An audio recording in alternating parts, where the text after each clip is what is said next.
Olá, sejam bem-vindos ao episódio 32 do VangCast, o podcast da livraria Vanguarda, onde a gente conta como as pessoas fazem coisas extraordinárias, apoiadas em grandes livros. E a gente gostaria de agradecer aos nossos patrocinadores, Parque Una, Idealiza Cidades, mude que o mundo muda. Secopel, Centro Contábil, ajudando a construir negócios eficientes há mais de 30 anos. e Chat Labs. Atendimento integrado, resultados multiplicados. E não se esquece de se inscrever lá no nosso canal. Se já é inscrito, convida alguém que também você gostaria que estivesse contigo aí compartilhando esse bate-papo. Então, a gente tem a honra hoje de receber dois convidados incríveis para um bate-papo sobre a nova biografia de um ícone da comunicação brasileira, Rui Carlos Osterman. E para começar, eu sou a Beth, da livraria Vanguarda. E eu sou o Laerto, da livraria Vanguarda. Eu sou o Carlos Guimarães, autor da biografia de Rui Carlos Osterman. Oi, eu sou Cris Osterman. Bem-vindos, que honra, Sejam que alegria. Obrigado. A gente está podendo falar aqui desse livro que foi lançado agora, né? Muito recente, com uma trajetória linda. E agora eu gostaria, então, de apresentar, falar um pouquinho mais sobre vocês. Então, Carlos Guimarães é mestre em comunicação e informação pela URGS e também especializado em jornalismo esportivo. Ao longo de seus 25 anos de carreira, Carlos construiu uma sólida trajetória como comentarista e pesquisador, passando por rádios como Guaíba, Gaúcha e Bandeirantes. Ele é autor de outros 3 livros e leciona jornalismo da ISPM, além de contribuir com a Rádio Guaíba. É isso?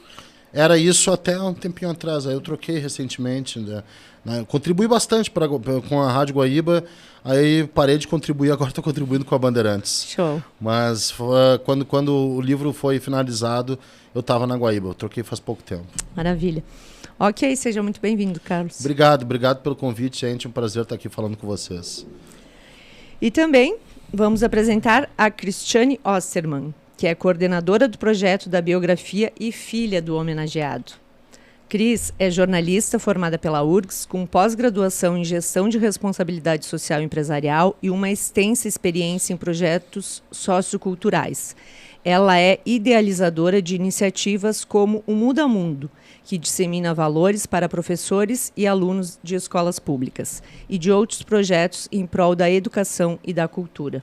Interessante. Cris, que honra recebê-la. A honra é a minha estar aqui com vocês. Muito obrigada pela oportunidade para falar de um tema tão importante que é a leitura. Que ótimo.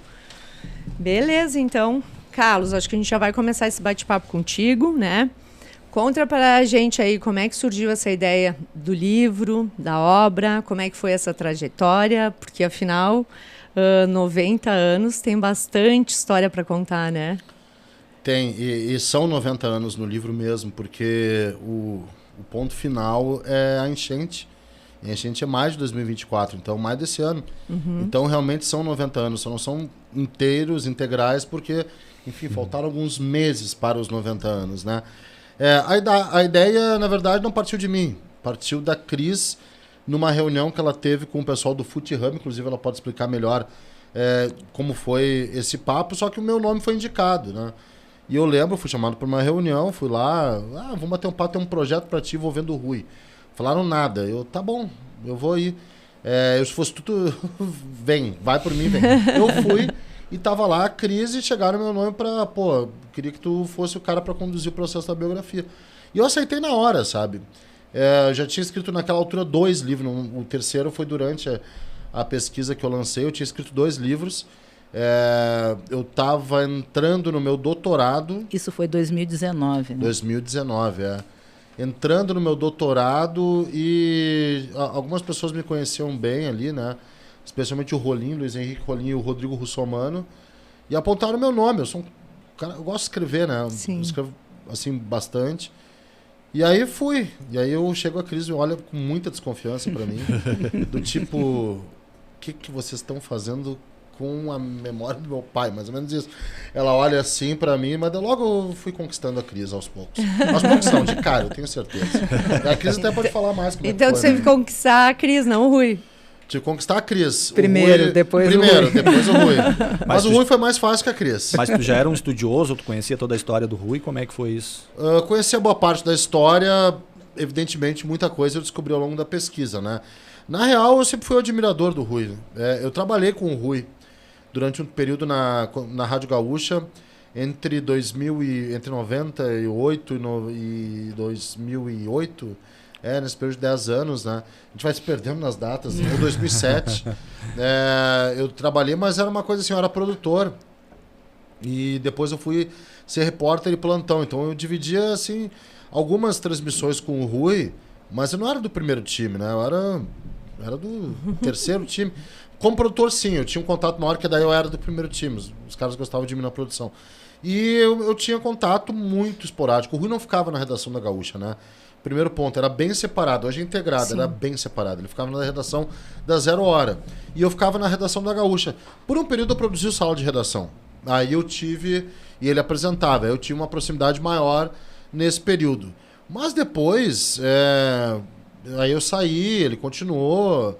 Né, perdemos contato, eu conhecia a carreira dele, mas muita coisa foi pesquisada e foi descoberta por mim depois, no processo da pesquisa.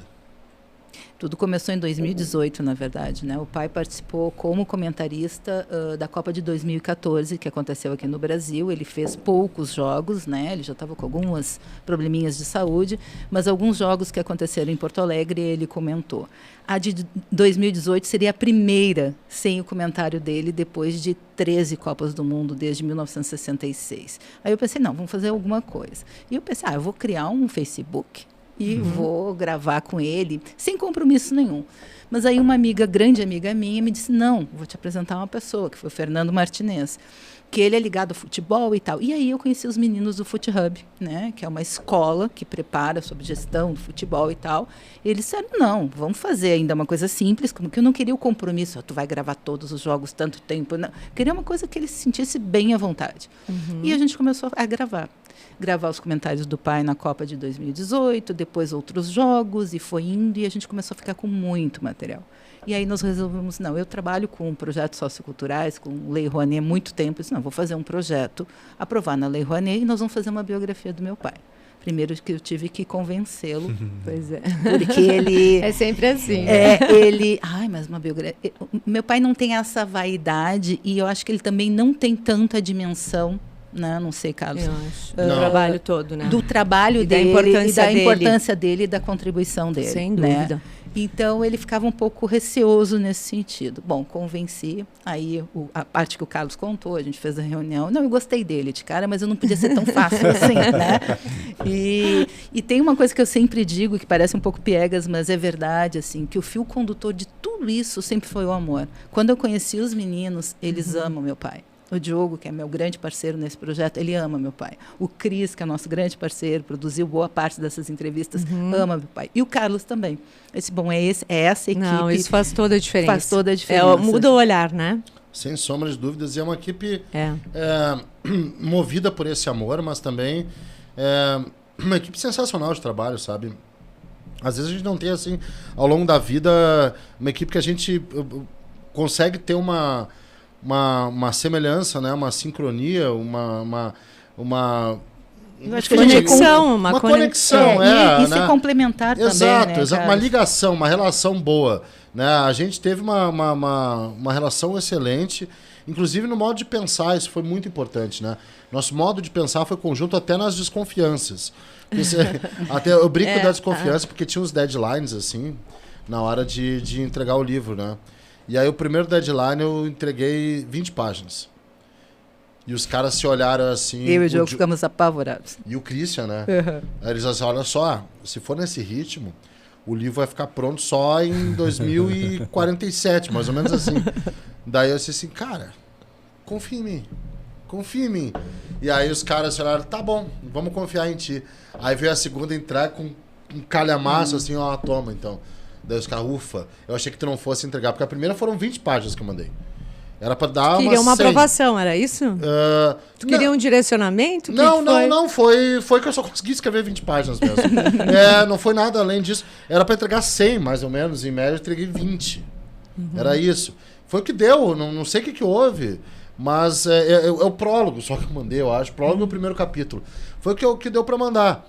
E eles desconfiaram, assim, esse cara não vai entregar, meu Deus do céu, quando eu vi, entreguei. Mas vocês tinham data para lançar, não? Tinham alguma obrigatoriedade? A gente queria muito lançar nos 90 anos. Na verdade, eu queria ter lançado antes. A gente vem desde 2019 com o Carlos, desde 2018, reunindo material. Mas aí até viabilizar o livro, conseguir o patrocínio e tal, deu certo, porque casou com os 90 anos do meu pai. Então, o que eu queria? Que no aniversário dele eu pudesse entregar a ele um livro. E a gente entregou um boneco, não era o livro ainda, né? Mas a gráfica fez no dia 26 de setembro, e depois o livro ficou agora, recentemente, pronto. Então, assim, a gente tinha esse prazo, e é um livro de 436 páginas, né? Então, o tempo de revisão, o tempo né, de fazer uma releitura, tudo isso a gente não faz num final de semana. Claro, com certeza. Mas ele já tem toda uma estrutura diferente, né? Começando aqui pelo sumário. Ele tem uma estrutura diferenciada. Tem. Ele ficou muito bonito, né? Tá lindo. Ficou muito bonito. Tavani Machado, a designer, eu nunca falo o nome dela, fez um trabalho assim sofisticado e simples ao mesmo tempo, se vocês me entendem, né? Sim, tem uma categoria, né? Tem um livro... Dá para ler capítulos à parte aqui, então. Dá. Claro. Não é numa sequência, né? Formato de É uma sequência, mas ele, pela Depende. Estrutura aqui...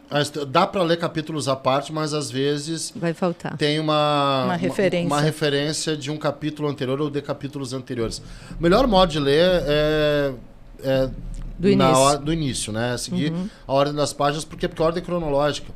E a ordem cronológica, primeiro que eu prefiro, tá? Sempre numa biografia eu prefiro a ordem cronológica, uma questão de preferência. Tem algumas que não são, mas eu gosto da ordem cronológica. Segundo que, sim, é mais fácil de escrever em ordem cronológica. É bem mais fácil. É mais fácil de pesquisar também. É mais fácil de pesquisar também. E o terceiro ponto, que a afluência da leitura, ela organiza um pouquinho a história da pessoa. Fica mais leve né? para te ler também, né? Exato, por Faz exemplo. conexão também, né? conecta. Sobre o tempo, né? Vai pegar alguma coisa do Rui lá quando ele se candidatou à Assembleia, a ser deputado estadual, foi por uma eleição. Aí tem um detalhe que é sobre o Rui, sempre atuante na vida pública, mas que é uma conexão com a militância que ele teve em 1961 na campanha da legalidade, porque tem, né? Aí, tá, mas o que é isso? Não sei não. Então, se a pessoa já leu que em 61 aconteceu determinada coisa, vai saber que é 82, quando ele se candidata. Fazer toda a conexão, sem dúvida. Toda a conexão. E ele participou de todo esse processo? Ele relia os capítulos, autorizou? Não tanto. Ele confia muito em mim. Eu tenho uma relação, assim, privilegiada com meu pai, né? Não só sou filha e tal, mas a gente é muito parceiro. A gente fez muitas coisas juntos, né? Então, ele confiou em mim, né? Mas algumas coisas eu comentava, olha, estamos falando disso, eu não sabia tal coisa e tal. E ele jura para mim que vai ler o livro inteiro. Mas tem texto dele também. Eu achei essa uma grande sacada. A cada capítulo tem uma série de crônicas relativas ao tema do capítulo. Então isso também é muito gostoso, a gente reler o texto do Rui, né? A cada capítulo. Termina o capítulo e aí tem uma sequência... de crônicas, né? De trechos de crônicas que fazem referência ou que se conectam com aquilo que foi escrito em cada capítulo. Então, tem o texto dele, essa folha diferenciada aí, que é de cor cinza, isso aí não. Isso, um cinza mais escuro, né? Aí são crônicas do Rui, essa parte é o texto do Rui. E retoma a partir do capítulo seguinte, né, com a história dele. Eu acho que esse contraste ficou bem legal. Sim, porque ele é um grande escritor também, né? 11 obras? 11 obras, E o que eu acho legal também, Beth Leto, é que é um livro, é uma biografia, é sobre meu pai, mas o Carlos está muito presente. E isso, desde o início, era uma coisa que a gente queria. A gente não queria um documento só que, né? Que tivesse... Tem coisas que são percepção dele, que são ideias dele, né? Que às vezes até a gente pode discordar um pouco, será que era bem assim? Mas isso é muito rico. Até por causa da opinião jornalística, né? Isso, e é um encontro com o professor, é um encontro do Carlos com o Rui, né? Então isso está muito evidente, então eu fico muito feliz com o resultado nesse sentido. Eu fiz questão de colocar algumas interpretações, né? Tem ali nota do autor, tem algumas coisas que eu enxergo, assim, tem muita percepção minha, assim, né? Porque eu embora não tivesse assim, uma convivência próxima com o Rui no momento que trabalhamos juntos, eu sou um pesquisador de jornalismo esportivo, né? Essencialmente de jornalismo esportivo, agora um pouquinho mais com mídia e cultura, enfim. Mas jornalismo esportivo, então, essas histórias e o modo com que a imprensa esportiva do Rio Grande do Sul se desenvolveu em um século, sei lá, de futebol, né? de cobertura esportiva, eu sei mais ou menos, né? Como é que foi tudo isso. E aí a inclusão, né? Trazer o Rui para esse papo, incluir o Rui dentro dessa história. Essa parte, então, fica um encontro meu com ele. Mas falar de jornalismo esportivo no Rio Grande do Sul e não citar o Rui é impossível, acredito eu, né? Ele é o nome mais importante da história do jornalismo esportivo. Deve ser citado. Brasil, acredito, né? Eu acho. É. Entendo mas acho que aí vale um debate. Sim. Na minha opinião, do Rio Grande do Sul é indiscutível. Indiscutível. Ele é o maior nome do jornalismo esportivo do Rio Grande do Sul. Eu acho do Brasil, mas aí pode ter um debate, uns achar mas eu acho que há grandes nomes no Brasil. Há grandes nomes, Mas Por isso que eu acho que vale debate. Ele né? está entre os nomes. Entre os nomes, com mas... certeza. Mas o Rio Grande do Sul tem um foco um pouco diferente aí, em termos de Brasil, né? Do esportivo também. Sim, tem. É muito importante o jornalismo esportivo gaúcho, dentro do contexto nacional. Na minha opinião, ele é o nome mais importante, tá? Eu coloco o Rui como o nome do jornalismo esportivo mais importante da história do estado do Rio Grande do Sul. Porque ele tem algumas coisas, está no livro isso, óbvio, ele tem algumas contribuições para o jornalismo esportivo que outros não deram, né? Ninguém tem tanta contribuição para a evolução do jornalismo esportivo aqui no Rio Grande do Sul quanto o Rui. O Rui inventa a planilha do comentarista. Esse lance de anotar a escalação, de marcar faltas, escanteios, gols a favor, etc. É o Rui que parece um troço banal. Hoje parece, né? Banal, mas ninguém tinha feito. Camarada, antigamente, ele via o jogo assim, como a gente vê, braço cruzado e falava o que ele achava do jogo, era isso, um abraço. Beleza. E ele pegou, peraí, vamos embasar isso, vamos começar a estabelecer critérios baseados em dados para poder transmitir a minha opinião. Ele dá linguagem ao jornalismo esportivo. O jornalismo esportivo, ele era, assim, bem tosco, para pegar uma palavra bem direta. O Rui dá nível ao jornalismo esportivo. Ele introduz práticas de trabalho que ninguém tinha feito quando ele chega na Gaúcha como chefe. Ele que inventa o formato, não o programa. O programa é criado antes pelo Cândido Norberto, que é um nome fundamental também. Sim. Mas ele inventa o formato do programa de debate como é hoje. Com o sala de redação, quando ele coloca só como debate, ninguém teve tanta contribuição quanto o Ricardo Osterman para o jornalismo esportivo gaúcho. Ninguém. Mas tem a questão também da filosofia do futebol também, né? Que ele menciona, né? Que ele fala, que ele traz pro futebol, né? Que ninguém tinha trazido com essa frieza dele, né? Acho que essa linguagem, né, e uma questão de respeito ao futebol, né? O futebol não é menor, não é porque é um esporte popular, porque pessoas de todas as classes sociais gostam que ele é menor. Eu acho que o pai traz uma linguagem mais sofisticada, com muito respeito àquele ouvinte, né, que tem baixa escolaridade, mas que sim entende o que ele está dizendo, né? Então, eu acho que isso é muito bacana, assim. E aí tem a parte... Muda tudo. A parte da filosofia. O Rui nunca colocou uma barreira entre filosofia e futebol. E muitos colocavam, né? Inclusive o pessoal os intelectuais. Os intelectuais sempre tiveram muito preconceito em relação ao futebol. Os clássicos, né? Sim. Isso quebra um pouco com alguns lá na década de 30. O Gilberto Freire é o primeiro a romper isso aqui no Brasil, né? O Gilberto Freire, ele escrevia sobre futebol e sobre cultura brasileira brilhantemente.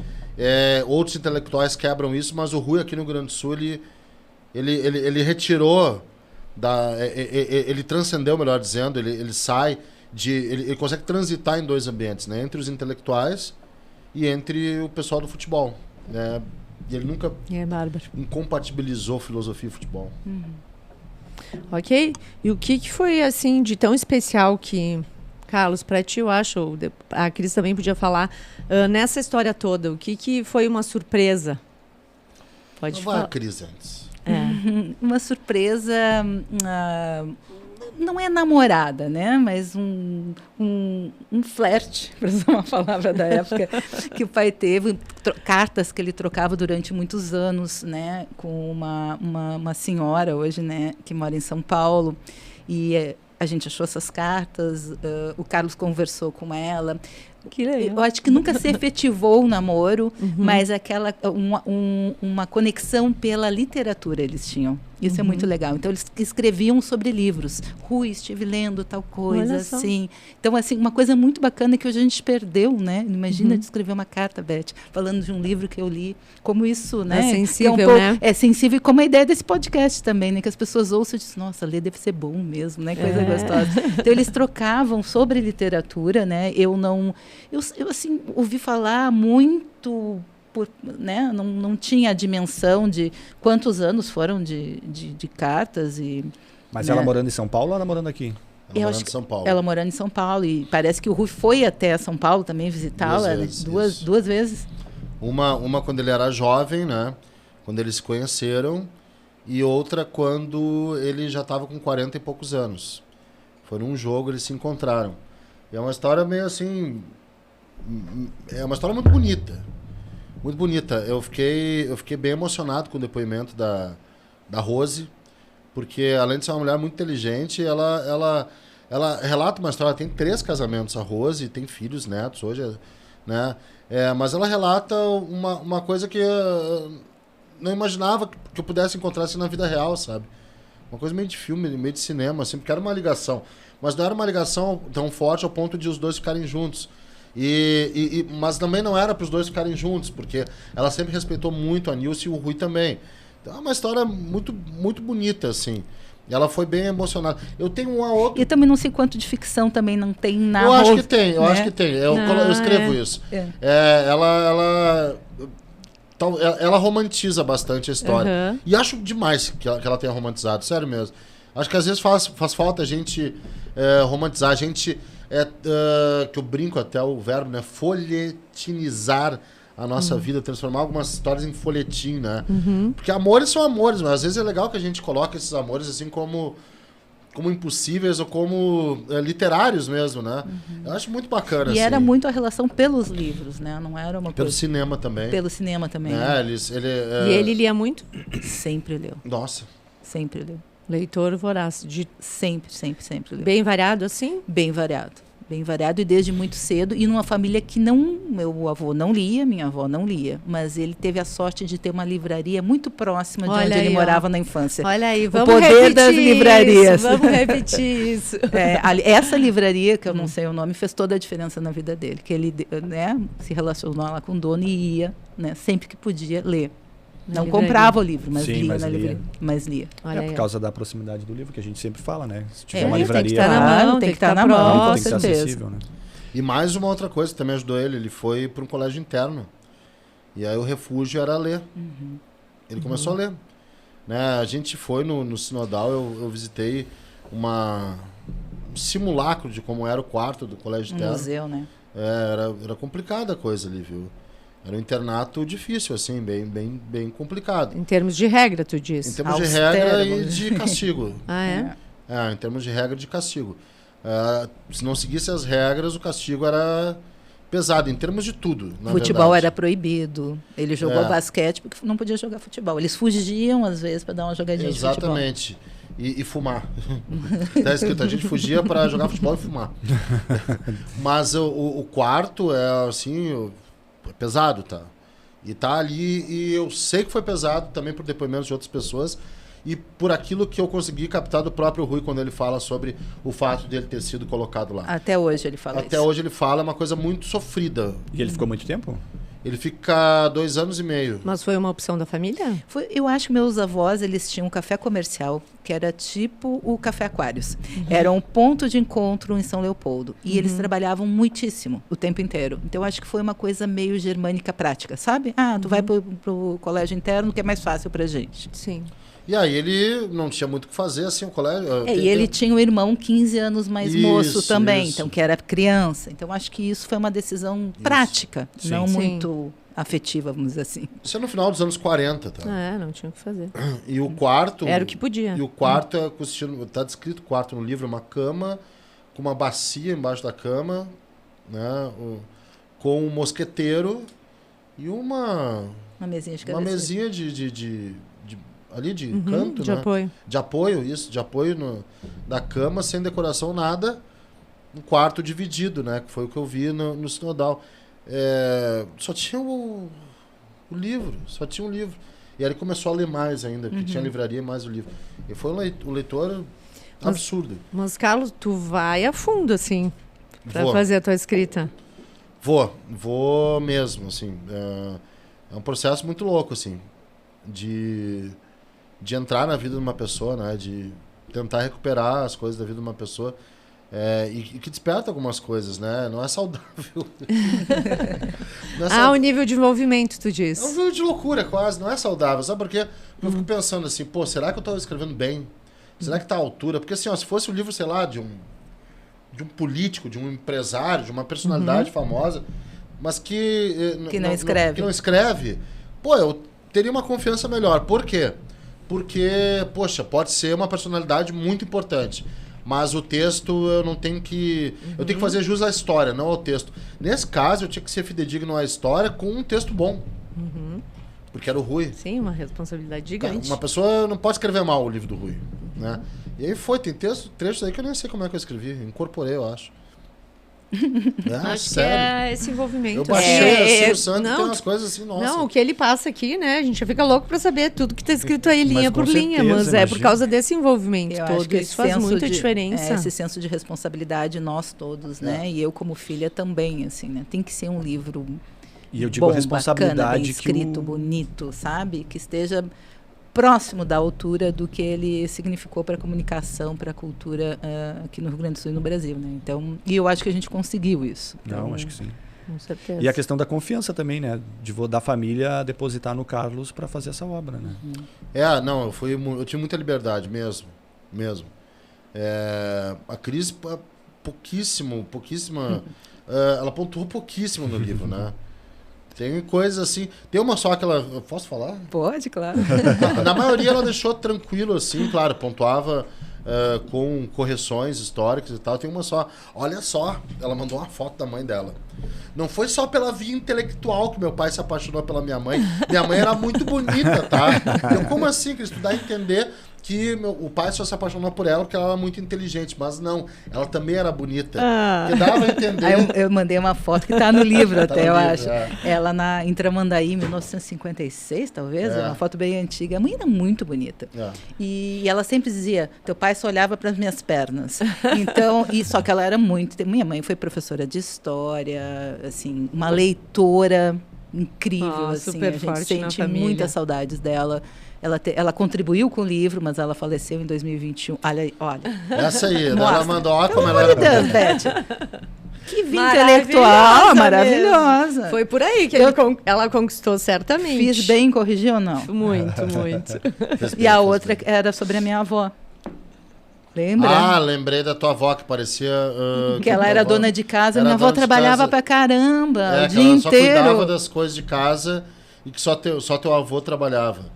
E na verdade não, ela trabalhava pra caramba no café comercial, ajudava a administrar o local. O café comercial era sensacional, era uma espécie de shopping center informal dos anos 40 em São Leopoldo.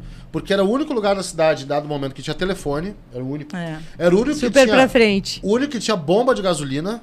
Imagina. Na cidade, o resto tinha que sair pra faixa, né? Que tava se formando. O único bomba de gasolina era uma bomba, não era uma bomba de gasolina. Nos fundos tinha rinha de galo. Tinha... Contemplava tudo que era gosto. Tudo impressionante. Tinha carteado que não podia. Com certeza. Tinha carteado que não podia. Era um shopping center informal e formal, legal e ilegal de São Leopoldo. Espetáculo. E isso funcionou até quanto? Até que ano isso? Olha, quando eu nasci em 64, ele já não era mais do meu avô. Eu não sei se a gente conseguiu... Até os anos 50. Anos 50, né? Até os anos 50. Eu não cheguei a conhecer o café comercial como café comercial. A casa onde o pai nasceu, na 1º de março, em São Leopoldo, é nos fundos. Essa casa eu e o Carlos fomos visitar, ela existe até hoje, é um curso de inglês hoje lá. Cultura inglesa hoje. Fisk, eu Fisk acho. ou Wizard ou cultura inglesa? Não vamos fazer propaganda, enfim. Sem merchan. Mas é um curso de inglês. É um curso de inglês, a gente pôde entrar na casa, fomos bem recebidos, bem legal. E do outro lado, então, era um terreno comprido, que de uma rua a outra, até a Rua Grande, na Independência, onde era o café, e hoje já é, acho que lojas americanas, alguma coisa assim. Mas muito interessante. Cris, me conta assim, como é que foi a experiência de organizar e participar da obra do teu pai? Olha, primeiro a questão da responsabilidade, mas eu acho que foi um percurso natural, eu diria, porque assim, ó, eu não queria fazer jornalismo, eu sou jornalista, mas eu não queria fazer jornalismo porque eu não queria ser, a filha do Rui fez jornalismo. Até que eu fui fazer outras coisas, comecei a trabalhar com produção cultural, até que eu me dei conta, não, eu tenho que fazer jornalismo, porque eu ainda sou a filha do Rui e não fez o curso, né? Que eu comecei a trabalhar com divulgação e tal. E mesmo antes de me formar, eu sempre fiz muitas coisas com meu pai. Eu sempre estava junto com ele e de uma forma complementar, né? A gente criou em Porto Alegre e depois fez itinerância, viemos, acho que até Pelotas também, o Encontros com o Professor, que era um talk show que o pai conduzia entrevistas, que foi muito a partir de um programa de rádio que ele tinha na Gaúcha, de entrevistas culturais. E era um espaço maravilhoso, de 1 hora, de entrevista só com expoentes da cultura. Imagina. E as pessoas vinham, os atores vinham de fora, assim, gente, todo mundo sabia, tem que ir no programa do Rui na Gaúcha. Eu assim, ingenuamente achava, o pai já estava com quase 70, eu achava assim, não, eu vou criar um projeto que ele vai curtir e nós vamos diminuindo a atividade dele na RBS, porque ele tinha o Sala de Redação, um programa às 4 horas, uma coluna diária no Jornal 0 Hora e ainda fazia jornada esportiva. Uau. E eu disse, pai, vamos, então criei um projeto, Encontros com o Professor, e a gente trazia, chegou a ser semanal, depois quinzenal, um espaço, né, num espaço público, aberto para as pessoas. Ele conduzia uma entrevista, depois tinha uma canja musical e a gente editava um livro. Nós editamos 8 livros decorrentes da conversa. É claro que ele não parou de fazer nada e seguiu fazendo e somou encontros a todas as outras coisas que já fazia. O Encontros foi até 2013, né? 2014 eu o acompanhei na Copa. Aí, naturalmente, em 2018, eu disse, não vou deixar esse cara sem participar. E a gente começou... Então, foi um pouco natural nesse sentido de eu estar sempre junto com ele, apesar de ter uma carreira totalmente independente, né, de produção cultural e ter feito muitas coisas que não foram com ele, eu fiz muitas com ele. Então, esse projeto ele foi natural, fazer um projeto de lei... Rouanet, buscar patrocinador, montar uma equipe para fazer. E essa coisa da responsabilidade, assim, porque é um desafio, né? E quando eu olho a capa, assim, não, acho que ele está... E o sorriso que ele abriu quando a gente entregou o livro para ele, né, Carlos, no dia do aniversário, foi muito legal. Tem encontrado o Carlos, tem encontrado o Diogo, o Christian, todas as pessoas que participam com a gente, também, assim, essa coisa de se complementar. Por exemplo, o Diogo é o cara da planilha, foi ele que calculou e disse, só em 2047 tu vai... né? Então, ele me ajuda a cuidar do financeiro. Então, é muito bacana isso, que um ajuda o outro e a gente tem um resultado final. É claro que o texto é dele, mas é um trabalho coletivo. E tem mais da família que participou, não? A minha irmã deu bastante entrevista, contribuiu. Belos depoimentos, ajudou bastante. Ela tem uma memória melhor que a minha. Dona Nilce, né, antes a mãe, faleceu. A mãe é fundamental muito. Porque, assim, eu sempre dizia, mãe, tu é acumuladora. Para guardar esse monte de coisa. Graças a ela, nós achamos as cartas, os diários. Ela quem guardava tudo. Ela quem guardava tudo. E ela nos ajudou. Ela também era mais desconfiada com o Carlos no início, né? Muito. O primeiro contato que eu tenho que ir lá me dar um tapa na mão. Porque eu estou mexendo na biblioteca, eu gosto muito também... gosto muito, eu até relato ali do Humberto Eco, né? Um dos meus favoritos, assim. Aí eu vou pegar um livro e ela assim... Para. Tira a mão daí, guri. Eu que organizo, assim... Deixa que eu pego pra ti. Daí ela pegou. Nossa Senhora, e aí no dia seguinte... Daí a outra vez, na vez seguinte que eu fui lá, ela me presenteou com um livro. Ó, tu que gosta de ler. Esse aqui é o novo livro do Flávio Tavares e tal. Tô te dando de presente, tá? Foi conquistando já. Ela tá me emprestando, dona Nilce. Não, tô te dando de presente. Eu gostei que tu gosta de ler e tal. E ela ficou um doce comigo, mas o primeiro é... Solta, guri. E aquela conversa que eu acho que eu não tava tu e o Cris gravando no pátio e ela na janela só dando pitaco. Sim, que a gente tava falando com o Rui, ela na janela, só olhando assim, e dando pitaco. Ela era meio contra, ela não... Ela dizia que não se envolvia, mas ela que mais se envolvia. Ela se envolvia nas tudo. entrelinhas. Então, a gente falava, ela ficava quieta, assim, né? Assim, quando chegava, olha só, que tá aqui, ó, tá aqui o que tu precisa. Ela ajudava demais. Ela era a memória. E sabia tudo. Sabia tudo. Então a Fernanda também ajudou bastante e sim, o pessoal que eu entrevistei depois, né? Mas mais vocês. As né? conversas com o pai e muitas entrevistas, né? Assim. A família participa, claro que participa. É muito forte, né, essa questão dele como professor, né? Uhum. Tem um capítulo só sobre isso, não? Sim. Tem.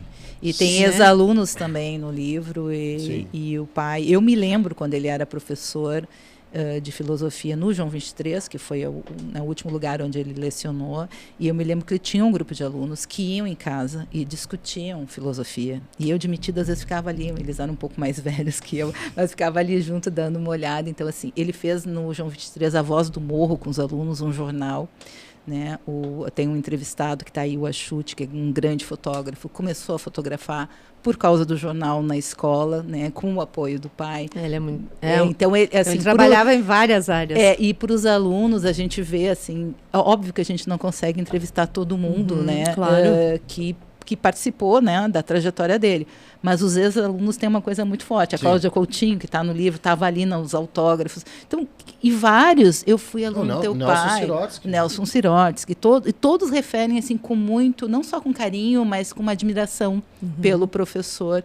Que eu acho que é essa coisa que ele tinha na entrevista também. Até no livro dos Encontros com o Professor, ele sempre fazia um capítulo inicial falando da entrevista. E ele sempre dizia que a entrevista é tirar o melhor do outro. E eu acho isso muito bonito, né? Que nem lindo. sempre a gente encontra isso. Consegue, né? Né? Às vezes não consegue. Então, assim, Tem que ter uma liberdade, né? E uma confiança. e uma escuta, Sem né? dúvida. Então, ele não era um entrevistador que falava mais que o entrevistado. Ele era um entrevistador que favorecia que o entrevistado revelasse aquilo que tem de bonito, aquilo que faz de legal. Então, isso é bem bacana. Por que eu estou falando isso? Qual era a pergunta? A pergunta Ele era é do um professor. Ele tem etapas, tem um capítulo que é os professores, que é quando ele assume a Secretaria de Educação no final dos anos 80, de 87 para 88, para apaziguar uma situação insustentável.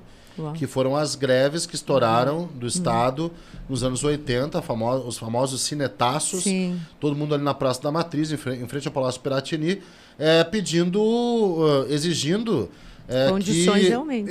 Exatamente, exigindo que aquilo que os governos, desde o governo Jair Soares, tinha prometido que fosse cumprido. Pois bem, isso aí se estende às grandes assembleias do Gigantinho, que tem a greve dos 95 dias, são 95 dias, isso aí detona o calendário, né? Vai terminar só lá, pós-calendário rotativo, isso aí repercutiu por 15 anos na educação do Estado. O Rui chega substituindo um pelotense, né? O Bernardo Olavo de Souza, ele substitui o Bernardo e de imediato ele quer trazer a categoria com ele. E o Simão, governador, diz, só tu pode apaziguar. E o Rui chega para apaziguar. E realmente ele consegue, por um tempo, estancar um pouquinho daquilo que acontecia com a educação do Estado. Então tem ele, secretário, representando os professores, né? Tem ele, professor no João 23, no Israelita, e professor adjunto na URGS, da disciplina de filosofia, disciplina de introdução à filosofia do professor Hernani Maria Fiore, que por sua vez foi o grande parceiro do Paulo Freire. Hernani Maria Fiore foi grande parceiro do Paulo Freire. Sobre a história do Rio Grande do Sul, isso não é história de jornalismo. Isso é muito mais amplo, relação, assim, né? porque ele foi influente em várias áreas. Foi, bastante. E é isso que a gente queria, que fosse um documento. É ele, mas não é só ele, né? Então, é uma leitura para todo mundo. Até porque a história vai se confundir, né? São 90 anos, né? 90 anos. Então tem a história do Rio Grande do Sul, tem a história do Rui, tem a história do governo, vai ter tudo, né? E ele trabalhou... das Copas do Mundo. 13 Copas também, né? As Copas estão muito presentes aí, os hábitos do Rui em cada Copa, né? Tem Copas, assim... Cada Copa teve um significado pro Rui. 66 ele sabia, essa é a minha Copa, essa aqui eu vou arrebentar. E foi a primeira Copa que ele arrebentou. 70 foi uma Copa muito técnica, em que ele resolveu analisar taticamente, que culmina com um belíssimo livro chamado O Admirável Futebol Novo, do Rui com Cid Pinheiro Cabral. 74 é uma Copa, assim, um pouquinho de rito de passagem, porque a Guaíba já está começando a dar os doces, assim, pós-morte do Pedro Carneiro Pereira, uma Copa meio fim de festa. 78 é a primeira Copa do Rui como chefe. 82 é a Copa da Virada, que a Gaúcha passa a Guaíba. 86 é uma Copa em que ele vai pela primeira vez com o Luiz Fernando Veríssimo, então em que ele estreita muitos laços com o pessoal da Globo do centro do país, perdão, dei um toque no microfone. 90 tem a morte da mãe dele, durante a Copa. Ah, durante a Copa. Durante a Copa. 94 é uma Copa em que ele... meio que, mas eu acho que toda a imprensa, né, expurga assim demônios, porque o Brasil não ganhava há muito tempo, então é a Copa do Tetra. 98 eu diria, ele foi para comer mesmo, Mas tem que beber, tá? ele ia nos países sede. Todos. Sim, todos.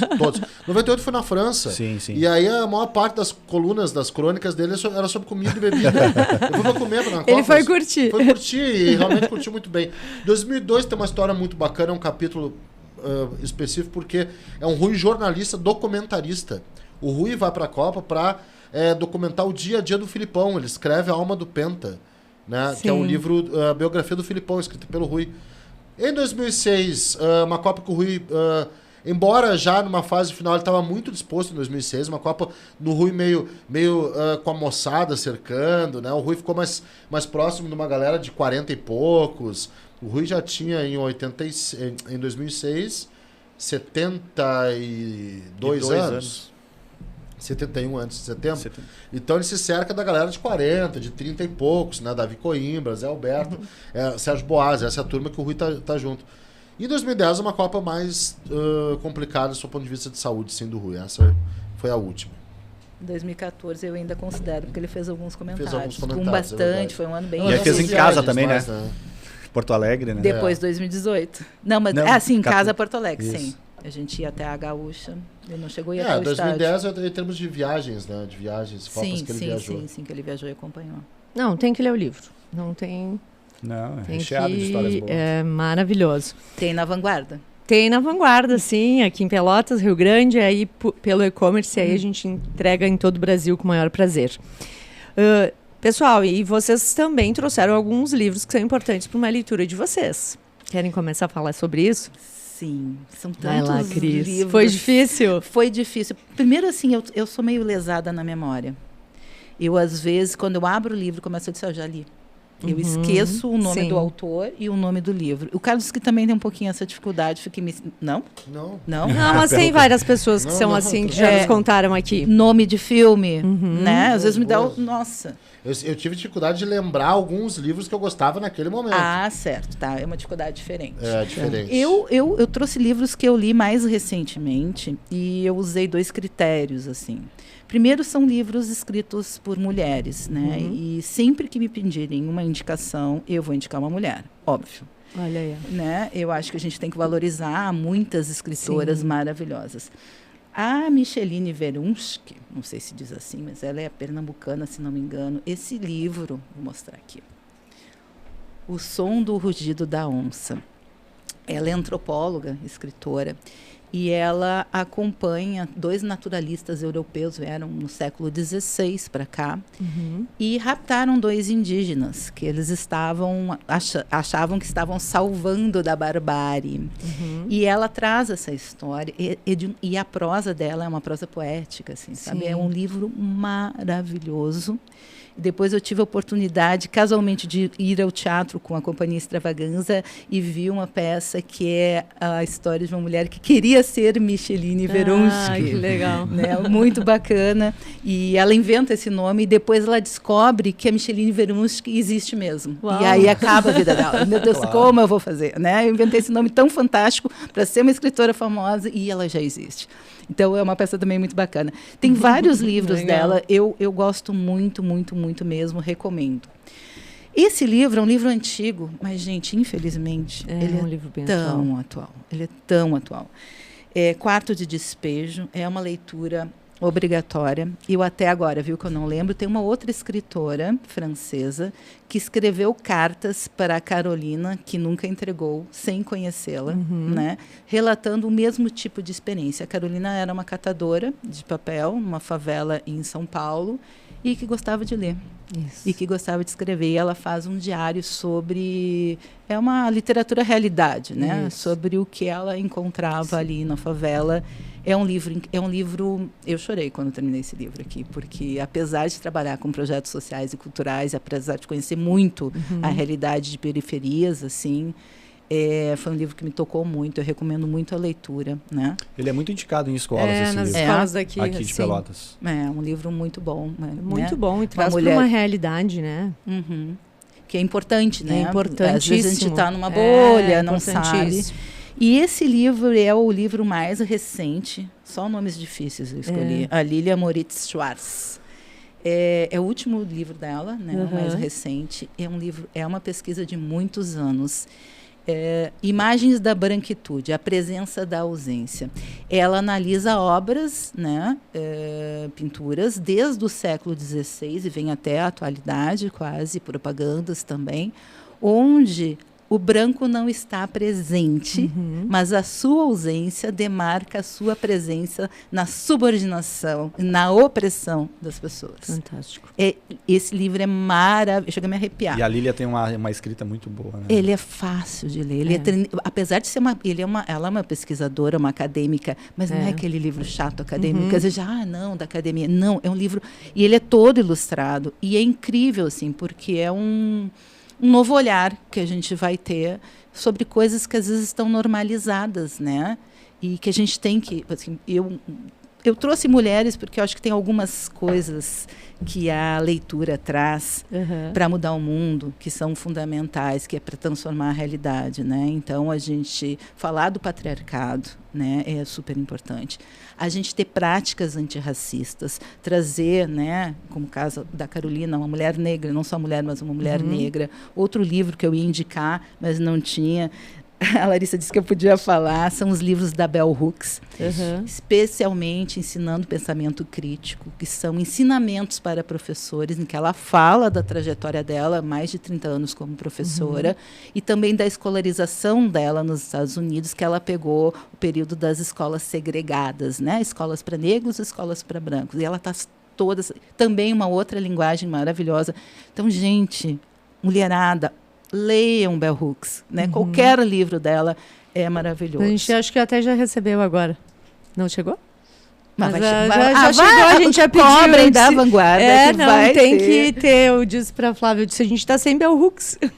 E eu teria vários outros livros, né? Depois eu dei uma olhadinha na lista do Carlos, tem livros ali que eu também amo.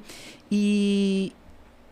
o privilégio de ter começado a ler muito cedo, né, de ter crescido, que eu sei que não é a realidade da maior parte das pessoas, numa casa com livros. Então, quando os meus pais viajavam, mais do que roupas, o que eles levavam era livros, e muitos livros, porque era um mês, a minha mãe sempre foi professora, tinha um mês de férias, então era um mês para ler, né? Então a gente cresceu nesse ambiente. Meu pai contava histórias. Até hoje eu lembro das histórias que ele contava e as vozes que ele fazia. Então, antes de eu ser alfabetizada, e isso me instigou para a leitura. Depois eu herdei, ele tinha dado para o irmão dele há 15 anos, né? O tio Roberto, 15 anos mais moço, ele deu toda a coleção do Monteiro Lobato. E eu herdei essa coleção, que eu li todinha, relíquia, que eu tenho até hoje. E a minha mãe fez encadernação, e minha mãe recuperou esses livros. Então, tem toda a coleção do Monteiro Lobato. E depois o Machado de Assis, que eu só fui descobrir que era negro depois de ter lido muito, né? Então, leitura, Olha o cuidado, né? E ela te deixa pegar os livros ou não? Os livros são teus, esses? Estão na minha casa, estão na minha casa. Que legal, incrível. Bom... Contigo, Carlos. Eu trouxe 4 livros aqui, de 4 estilos bem diferentes, tá? Eu comecei a ler muito cedo, meu início de leitura com a coleção Vagalume, que eu acho que é um início maravilhoso, porque eu comecei a desenvolver É Vagalume, começa a ler com a Vagalume. E eu começo a desenvolver antes de explicar os livros, um carinho muito especial por literatura policial. Gosto muito. Um deles aqui, inclusive, é um clássico disso, né? Eu comecei a ler a coleção Vagalume tem disso, né? O Mistério dos 5 Estrelas, Isso aquela coisa aí. assim, de tentar resolver enigmas. Eu sempre gostei bastante. Eu comecei a ler Agatha Christie. E aí fiquei lá com Poirot, Miss Marple, aquelas coisas de detetive, e eu comecei a ler literatura policial. E aí foi Conan Doyle, Sidney Sheldon, que é um pouquinho diferente, mas gosto bastante. O Dashiell Hammett, o Raymond Chandler, o Elmore Leonard, aqueles caras mais assim do policial noir, sabe? Eu gosto muito do policial noir, desse tipo de linguagem. Então eu vou abrir com esse, tá? Já que eu tô falando de literatura policial, aí veio pro Brasil, o Rubem Fonseca é um cara que usava muito esse recurso também. Então já que eu tô trazendo aqui, esse aqui é o primeiro, ó.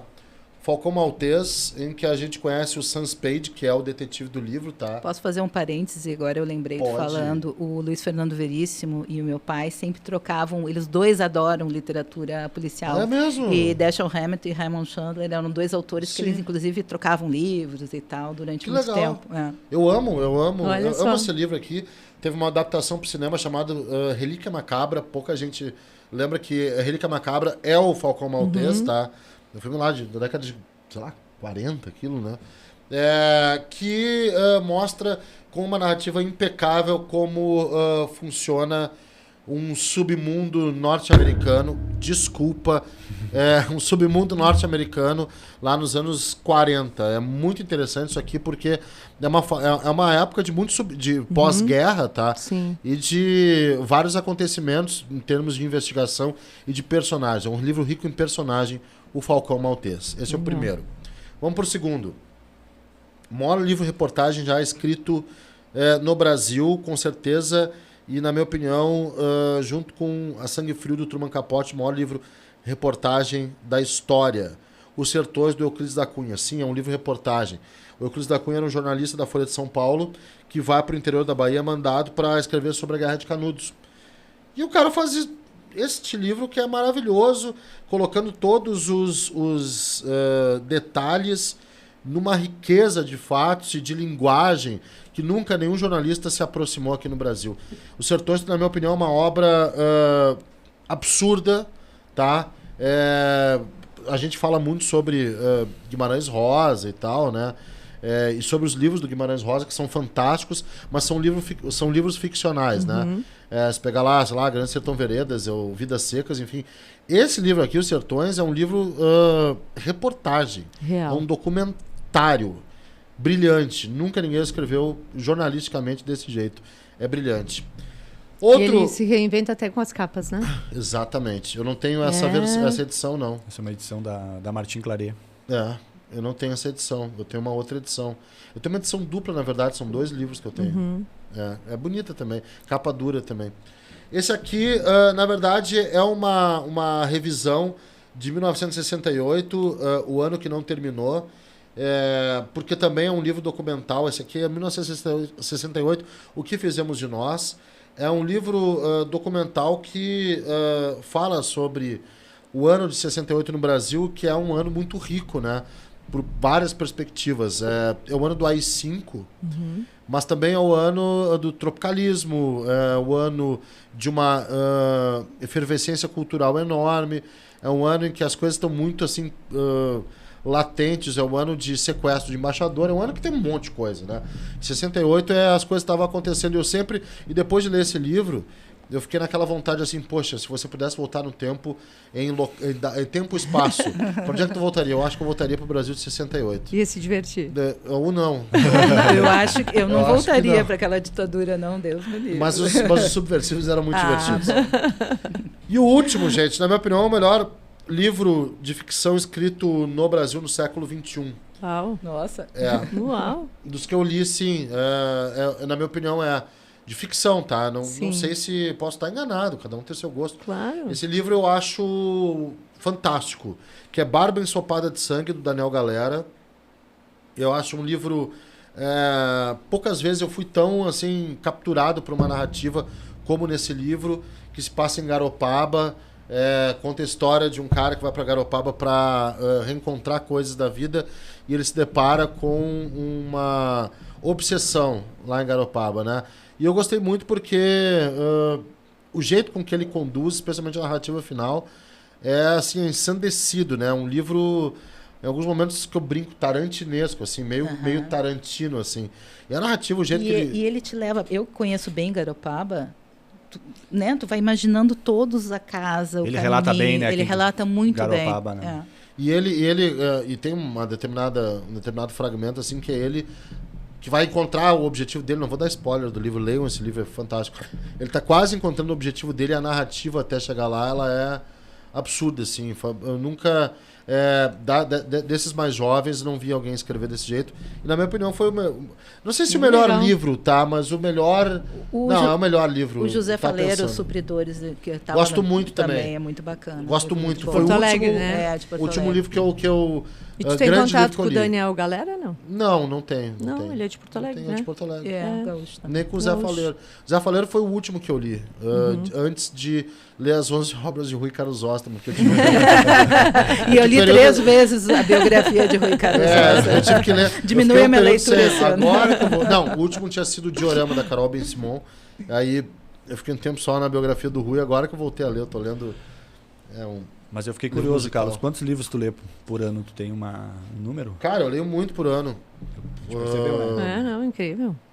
É uma narrativa. Eu leio, E a leio memória, muito por assim... ano. Eu não sei Ele tem a dizer. memória. Eu falei Nossa, mal dele, mas foi... que memória Quer incrível. dizer, os dois, atualmente, conta de tempo, 2 por mês. Não é tanto, na real, se pensar assim. mas é bem muito acima da média. Uns 25 livros por ano, talvez. Tá ótimo. Esse ano eu tô, acho que É no o que eu 7º consigo só, também. mais 11, Eu né? queria Tu um por também lê semana. assim, Cris? 2 por mês eu consigo. Eu queria faço mais, isso. mas não... Muitas atividades. Não dá. Eu, por exemplo, tive que ler, conta, óbvio que conta, né? 2 livros de guia de biografia, um do Rui Castro e um do Lira Neto, Sim. que escreveu a biografia do Getúlio, que eu li também a biografia do Getúlio. Então eu tive que ler esses 2 livros, né? Eu leio coisas impagáveis, eu li a biografia do Nelson Ned. É fantástica a biografia do Nelson Ned, escrita pelo André Barcins, que é uma história assim de cinema. Isso aí tem que ir pro cinema, porque ele era o Nelson Ned, que foi um cantor anão, né? Ele tinha o nanismo e era um ídolo de multidão absurdo. O que ele vendeu de disco foi impressionante. E ele era um cara colecionador de mulheres, era uma vida assim bem desregrada. O Nelson Ned é impressionante. A obra do que o André Barcins consegue colocar, eu li esse ano. E li outro livro do Rui Castro, enfim. Eu acho que dá uma média de 2 por mês. Depende do ano. Bacana. Né? E o bacana é que ele lê biografia, lê história, lê Ficção. Nossa, ficção, muita né? coisa. Navega em todos os Eu as gosto, praias. eu gosto. Mas tu gosta muito dessa coisa também com fundo histórico, né? Gosto. Sabe que depende da fase? É? Depende da fase. Tem horas, tem anos que eu não pego um livro de não ficção, assim, tudo ficção. E o contrário também acontece, depende da fase. Eu tô lendo esse livro que eu acho que eu vou acabar aí domingo e tal, que é o livro da Som Livre, né? E depois já tem um ali pra começar. Que eu não lembro qual é, mas tem um pra começar. Essa era a nossa ali. próxima pergunta, né? Pois é, eu acho que acho que tu tem que fazer aquela pergunta sobre esse livro aqui, Do que é? que tu fez antes. Do time, né? Será que a Cris vai revelar? Faz a pergunta aí, Laerto. Qual era o time do Rui Carlos Osterman? Inter ou Grêmio? Tem que ler o livro. Tá no livro. Olha, o Carlos acha que... Né, eu, sinceramente, meu pai não tem time. Sinceramente, essa pergunta que eu mais ouvi, e a gente era pequenininha, teu pai é gremista ou colorado? Meu pai é comentarista. Ele treinou bem, desde sempre. Eu não disse que o time dele tá no livro, eu disse que a resposta está no livro. E eu disse também que é um livro autoral, cheio de percepções e A interpretações. resposta a essa pergunta está no livro. Tem que ler, gente, tem que ler. Mas é legal essa coisa do suspense, né? Que time teu pai torce e isso perpetuar, né? E o gremista diz que ele é colorado, e o colorado diz que ele é gremista, e assim nós vamos. E tá no final ainda, tá? Tem que ler Eu todo. ia dizer, mas Não ele digo conta que qual é tá a no parte, livro. Tem É. códigos. Né, não conto qual é a página, tá no final e tem que ler todo o livro para poder entender. Para Isso aí. entender, vai construindo a resposta. Exato. Gente, foi maravilhoso, assim, conhecer um pouquinho mais de vocês, dessa trajetória e do Rui, nem se fala. E a gente queria fazer um bate-bola aí pra gente encerrar, né, Laerto? Acho que sim. Pode ser? A Começa gente sempre aí. faz. Cris, qual o teu lugar preferido para ler? A minha cama de noite. À noite? Com uma luzinha que eu tenho especial. Chego a sonhar, às vezes, chegar na hora de ir pra minha caminha. Se tiver friozinho também, melhor ainda. E tu lê todos os dias? Todos os dias eu leio à noite. Todos os dias eu leio à noite. Às vezes menos do que eu gostaria, porque eu pego no sono, quando estou muito cansada, mas todos os dias eu leio, eu tenho esse hábito. E durante o final de semana, sempre que eu posso, daí é na rede. Né? Pegar um livrinho no domingo à tarde, assim, ficar muito gostoso. E o Carlos?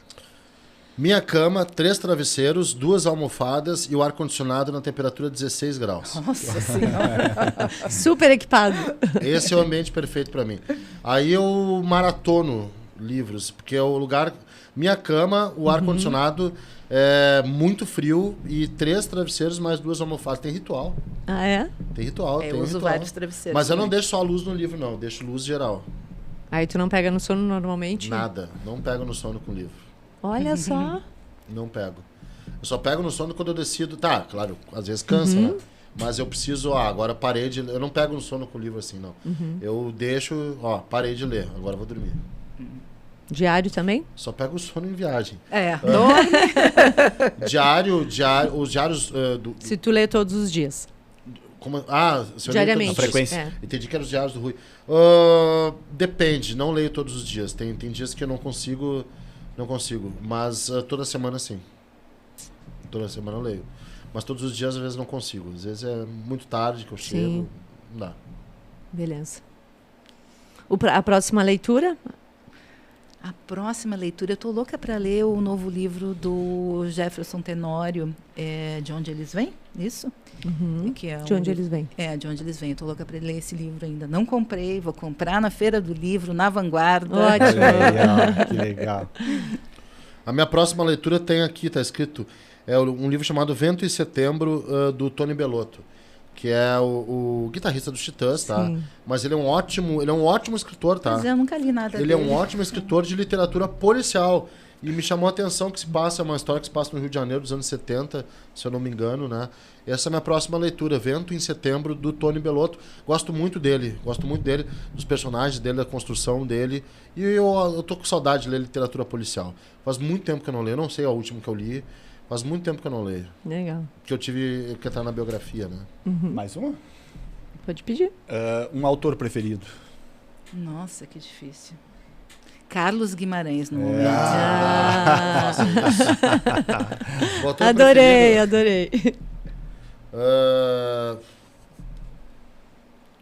Humberto Eco. Tava na tua seleção de livros, né? Tava na minha seleção de livros O Nome da Rosa, que é um grande romance investigativo também. Eu diria que é Gabriel Garcia Marques, meu autor também, preferido. Né? O que mais marcou assim, minha adolescência. Gabriel Garcia Marques. Tinha uma escrita muito boa, né? E eu queria que vocês deixassem aí uma mensagem sobre essa questão do livro, da leitura aí, ou da própria obra do Rui. Bom, não é porque eu estou num programa sobre leitura, eu acredito muito no poder transformador da leitura, né? Nos horizontes, né? Nas portas que a leitura traz, na linguagem que a gente consegue desenvolver, nos mundos que a gente consegue conhecer e principalmente o fato de nos proporcionar conhecer o outro. A gente não é o centro do mundo, esse jeito que eu vivo não é o único jeito de viver no mundo, né? E a literatura nos traz essa possibilidade da diversidade, de conhecer o outro. Ela é transformadora. Eu sei que às vezes você pode estar ouvindo, mas eu não tenho tempo. A gente tem tempo. Gente, às vezes eu leio meio parágrafo, mas eu leio meio parágrafo. O hábito, né? É o hábito. E é tão gostoso, e vai viciando, é um vício isso, né? E realmente é um diferencial, um conhecimento, enfim, uma grandeza de visão que ninguém tira da gente, né? Um poder de crítica, então a leitura para mim é tudo de bom. Eu gosto do argumento, né? O que tu cria o argumento, né? Lendo, né? Exatamente. A minha dica é a seguinte, lê, fornece à pessoa uma visão de mundo, um senso crítico. E é importante que a gente tenha a visão de mundo própria, a visão de mundo pessoal, porque isso é o que nos diferencia, e perdão a expressão, do que é um gado, né? Às vezes a gente só fica na manada, a gente segue como uma fila, assim, como se fôssemos efetivamente gados, e não somos. né? A gente tem que ter uma visão de mundo particular, uma visão de mundo crítica. E só a leitura é que faz isso acontecer. Leiam para que vocês... uma frase do cara muito bacana que eu conheço. Leia para não ser enganado. Essa eu acho que é a grande frase. Boa. Leia bastante para não ser enganado, é isso. As pessoas que leem, elas têm uma visão de mundo... Posicionamento, né? Exatamente. Uma visão de mundo pessoal, uma visão de mundo própria. Eu não estou nem colocando, tem que ser essa visão de mundo, não. Mas tem que ser uma visão de mundo da pessoa. Isso para que ela não faz ser... sentido para você. Isso, da pessoa. Pode até não ser a minha visão de mundo, mas pelo menos seja a visão de mundo da pessoa. Eu acredito por isso. Capacidade de argumentar, capacidade de se desenvolver, capacidade de exercer, de se posicionar e de exercer, né, um papel social. Cidadania, né? Cidadania, um papel social. Que faz tanta falta, né? Que é aquilo que a gente precisa ter, né? É isso. Sensacional. Obrigado. Gente, a gente está muito honrado aí com esse papo. Nossa, muito obrigada. Valeu, gente. A gente gostou demais. E aí também, aqui fica a dica super, super importante pra gente. Muito obrigada. Fechou? Obrigado. Prazer gente. estar aqui com vocês. Prazer enorme. Passou rápido. Muito rápido, Então tá, e esse livro tá à venda na Livraria Vanguarda, nas lojas e na internet. Só chamar. Muito obrigada. Obrigado.